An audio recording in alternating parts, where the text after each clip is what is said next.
Police are hoping that the store's surveillance video will help lead to an arrest. Not only did it capture the robbery, but it also captured close-up images of the person who they say is responsible.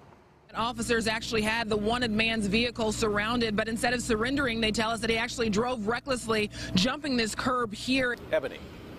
Drew, here behind me, you can see Metro Police still has a large presence as they continue to investigate this homicide here on Oxford Street. They were called here just after 9 tonight. The body was found right around here near this retention pond, and now police are telling us that this victim was likely shot and sustained an injury to his neck. Drew, police tell us they were notified about the attempted robbery by people in the area who actually saw the three men going behind this building to put on masks. Doctors here at Eskenazi are treating this man, and tonight we spoke to his daughter and his neighbors who tell us they're scared, including the family of the man pictured here, who was also hospitalized after a violent assault.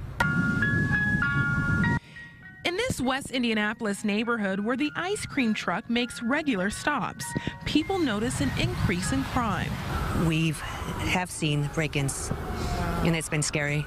Kimberly Romero says Friday her dad walked in on 2 intruders. When I walked in, I just seen my dad on the floor and the man running. Police say before running, one of the men shot and critically injured Romero's dad. He was screaming. He was saying, call 911, call 911, go to the neighbor, call your uncle, call your aunt. The 15-year-old says her instincts kicked in. I chased him and I grabbed his hood and he punched me first. And then we were going at it like a good 1 minute or so. And then that's when my stepmom came and started hitting him with something. And he jumped over the fence and left because I couldn't get him anymore. Romero's family is the latest victim. A few houses down, Elizabeth Aris tells us her stepdad was also assaulted. These are pictures of him on life support a few months ago after 2 men attacked and robbed him at gunpoint. His husband and wife are truly inspirational. Within the last few months, their lives have been turned upside down, and through it all, they say they're amazed at just how caring people have been. I know you can do it.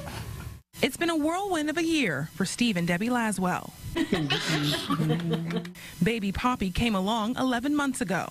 Oh, I love being a dad, and it's one of the most incredible things. I love seeing her every morning and then just playing with her at night. But when Poppy was just 6 months old, Debbie found lumps in her breast that she thought were side effects of breastfeeding. She went to the doctor to be sure.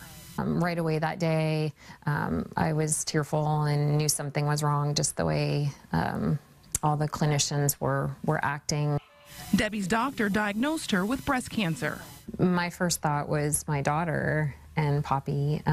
Just, you know, I was petrified. I immediately jumped to that I was going to die. Luckily, doctors caught the cancer early. But Debbie says without a lumpectomy as an option, she thought of young Poppy and decided to have a double mastectomy. I cried a lot. You know, I just wanted to be here for her. But before the couple could exhale with the news Debbie was clear of cancer, Steve was rushed to the ER. Tests revealed he had stage 4 pancreatic cancer. We could probably sit around for sure and say, you know, this isn't fair, because a lot of days it doesn't seem fair. But Debbie has turned to blogging, finding sharing her family's experience therapeutic. She writes about how much their lives have changed since getting married in their backyard 4 years ago, about how Steve's cancer has spread to his liver, and the toll of chemotherapy. A lot of times my white blood cells will get really low.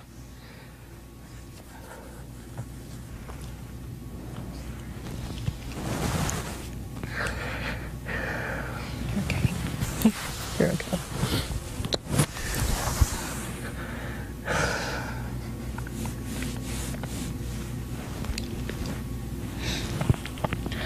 So when she's kind of sick, I have to we have to kind of stay away. This summer, as they both fought cancer, the Laswells were surprised with another piece of news. They're expecting. Steve says he's putting all of his focus on being well enough to be in the delivery room to welcome his baby boy.